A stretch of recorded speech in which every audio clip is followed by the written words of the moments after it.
RPSC first grade 2018 के question paper का question number 6 देख रहे हैं। ए बी सी तीन भिन्न वास्तविक संख्याएं जिनका गुणन हमारे पास इकाई है, तो सारणिक का मान होगा। इस सारणिक का मान हमें बताना है। तो अब अगर हम यहाँ से देखें, इसकी थर्ड रो में 2 का डिफरेंस दिया है, तो इस सारणी को 2 अलग अलग सारणिकों के योग के रूप में हम लिख सकते हैं। तो यहाँ से इसमें हम सब में से -1 कॉमन ले लेंगे, तो माइनस कॉमन लेने से हमारे पास माइनस बाहर आ गया। योग के रूप में लिखा था, अंतर हो गया। अब अगर यहाँ से इस पहले सारणी को गौर से देखें, तो इसमें पहले स्तंभ में से ए कॉमन ले सकते हैं, दूसरे स्तंभ में से बी और तीसरे स्तंभ में से सी अगर कॉमन निकाल लें, सारणिक हमारे पास ये बन जाएगा।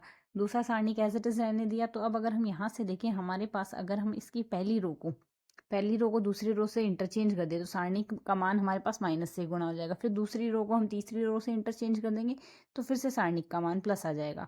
तो ये हमारे पास इस सारणी का रूप बन जाएगा। अब दोनों सारणिकों के बीच में हमारे पास अगर हम यहाँ पर देखते हैं, तो हमारे पास ये इसमें ये सारणी कॉमन आ जाएगा। ये सारणी कॉमन आ जाएगा, कोई सा भी ले लेते हैं, लाइक जो हमने ऑर्डर चेंज किया है, पहली रो को दूसरी रो में, दूसरी रो को तीसरी रो में। तो ये सारणिक तो हमारे पास कॉमन आ गया बन के, और यहाँ पे अब हमारे पास वैल्यू बनेगी ए बी सी -1 हमारे पास शेषफल रहेगा। तो तीनों का गुणन हमें दिया क्या गया, इकाई दिया गया है।